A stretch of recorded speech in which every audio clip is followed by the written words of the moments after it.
নমস্কার বন্ধুরা, আমি তুহিন রিভিউলজি চ্যানেলে আপনাদের প্রত্যেককে স্বাগত জানাই। এখন কথা বলবো hemlock society, sorry hemlock society এখানে বলা যাবে না, কিলবিল সোসাইটির আনন্দকর, সরি সে এবার কিন্তু আনন্দ নয়, মৃত্যু দিতে এসছে, মৃত্যুঞ্জয় করের কিন্তু গল্প দেখতে পারবো এবং তারই একটা ক্যারেক্টার টিজার কিন্তু এখানটায় ড্রপ করে দেওয়া হয়েছে। এখানটায় কিন্তু গথাম সিটির ব্যাটম্যান সেটাও বলা যাবে না, এখানটা আমরা গথাম সিটির জোকারের গল্পটা কিন্তু দেখতে পারবো এই টিজারের মধ্যে। তো কেমন লাগলো এই টিজারটা? তা সত্যি কথা বলতে গেলে আমি এই টিজারটা থ্রু আউট এনজয় করেছি। 1 মিনিট 10 সেকেন্ডের আশপাশে এই টিজারটা, যখন এই টিজারটা শুরু হচ্ছে হেমলক সোসাইটির জাস্ট কিছু দৃশ্য আমরা দেখতে পাচ্ছি এবং তারপরেই আমরা এই কিলবিল সোসাইটির একটা দৃশ্য দেখতে পাচ্ছি, ছোট্ট একটা দৃশ্য যেখানটায় একজনকে শ্যুট করে দিচ্ছে পরমব্রত চট্টোপাধ্যায় এবং এখানটায় সেই জায়গা থেকে দাঁড়িয়ে কিন্তু ওই অনুপম রায়ের এখন অনেক রাত ওই গানটা জাস্ট কিক ইন করছে এবং সেটা স্যাড ভার্সনে বাজছে। সত্যি কথা বলতে গেলে মানে খুব মানে আমি খুব এক্সাইটেড এই সিনেমাটা নিয়ে। তার একটা জবের থেকে এই কিলবিল সোসাইটির অ্যানাউন্সমেন্ট হয়েছে, আমি তবে থেকে খুবই এক্সাইটেড আছি। তার একটাই কারণ, আমার হেমলক সোসাইটি সিনেমাটা খুবই দুর্দান্ত লাগে এবং ওখানটায় যে ট্যাগলাইনটা ছিল যে মরবে মরো ছড়িও না, এখানে ট্যাগলাইন হচ্ছে বাঁচতে মরতে গেলে বাঁচতে হবে। এই যে ট্যাগলাইনগুলো সেগুলো কিন্তু খুব দুর্দান্ত এবং সৃজিত মুখার্জির সিনেমায় বরাবর ডায়লগ কিন্তু খুব সুন্দর হয়।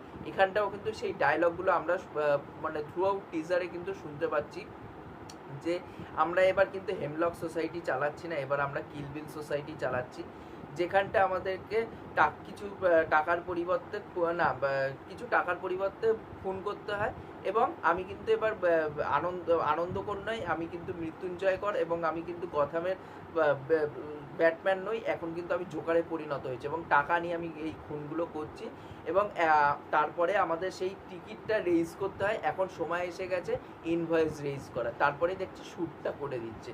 ওই জায়গায় না খুব দুর্দান্ত লাগছে সংলাপগুলো এবং যেভাবে টিজারটাকে মানে এই ক্যারেক্টার টিজারটাকে যেভাবে ডিজাইন করা হয়েছে সেগুলো সত্যি খুব দুর্দান্ত এবং যে এখানটায় যে মানে লুকটা দেখতে পাচ্ছি পরমব্রতর একদম টাক মাথা, এই লুকটায় কিন্তু সত্যি খুব দারুণ লাগছে তাকে এবং পরমব্রত মোস্টলি যেসব সিনেমাতে করে, মোস্টলি না বেশিরভাগই সিনেমাতে একই লুকে কিন্তু আমরা তাকে দেখতে পাই, শুধু একটুখানি কখনো চুল একটু বড় হয় একটু কম হয়, ব্যাস এইটুকুনি পার্থক্য থাকে। ওভারঅলে কিন্তু তার লুক কিন্তু বরাবর একই থাকে, কিন্তু এখানটায় সে কিন্তু টাক মাথা হয়েছে এবং একটা পত্রপত্রিকার দ্বারা সেটা ছাপা হয়েছিল, এই কভারেজটা করা হয়েছিল এই সিনেমা সম্বন্ধে। প্রত্যেকটা ক্যারেক্টারের লুক দেখতে পাচ্ছি, যেখানটা বিশ্বনাথ বসু, অনিন্দ, কৌশানী, সন্দীপ্তা, তারপর হচ্ছে পরমব্রতর লুকটা।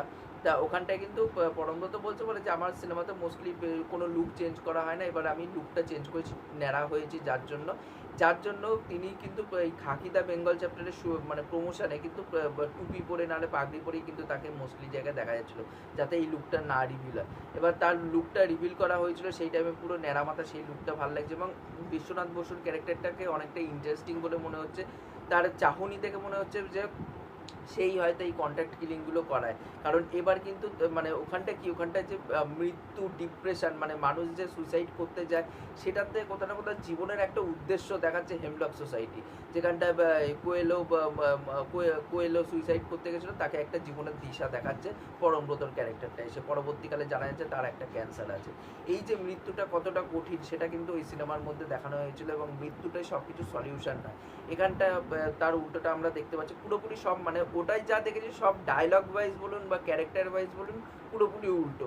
সে এবার টাকার পরিবর্তে কন্ট্যাক্ট কিলিং করে এবং এখানটায় হয়তো সে তার এই সোসাইটিতে এরকমই কিছু মানুষজন আছে যারা এই কন্ট্যাক্টের বেসিসে খুন খারাপিগুলো করে এবং এই কন্ট্যাক্ট কিলারের যে মানে মেন দায়িত্বটা পায় সেটা হচ্ছে বিশ্বনাথ বসু। তার ক্যারেক্টারটা কিন্তু নেগেটিভ পোর্ট্রিয়ালই হবে আমার যা মনে হয়, এখন অনেকটা আগেই আমি জাজ করে ফেলছি, বাট আমি ওইটুকুনি জাস্ট ছবিটা থেকে আমি এইটুকুনি অ্যাজামশান করছি যে তার ক্যারেক্টারটা কোনো পজিটিভ পোর্ট্রেয়াল হবে না, নেগেটিভ একটা পোর্ট্রেয়ালে হবে। এবং বিশ্বনাথ বসু খুবই একজন ভালো মাপের অভিনেতা।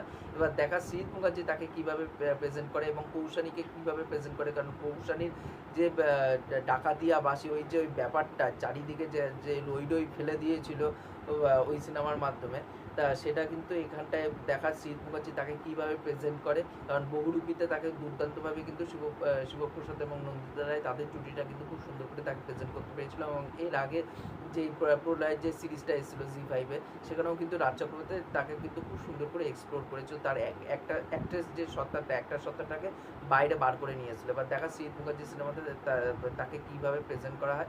ওভারঅলে কিন্তু আমার এই ক্যারেক্টার টিজারটা খুবই দুর্দান্ত লেগেছে। আমি কিন্তু থ্রু আউট মজা পেয়েছি, এঙ্গেজিং হয়ে রয়েছিলাম।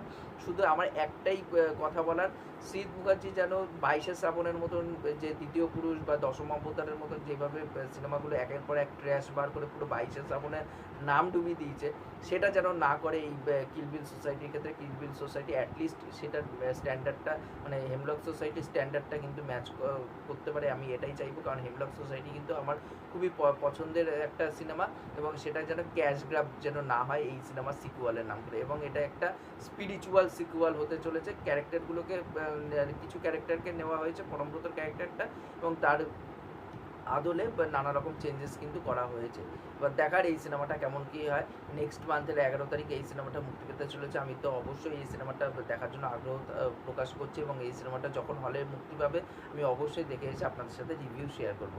এবার আপনারা কমেন্ট করে জানান যে আপনাদের এই যে পরমব্রতের যে ক্যারেক্টার টিজারটা দেখছেন সেটা আপনাদের কেমন কী লেগেছে, এবং হেমলক সোসাইটি নিয়ে আপনাদের কী স্মৃতি জড়িয়ে আছে, সিনেমাটা আপনাদের কেমন কী লেগেছে, সেই সব বিষয় কিন্তু নিচে কমেন্ট করে জানিয়ে যেতে পারেন।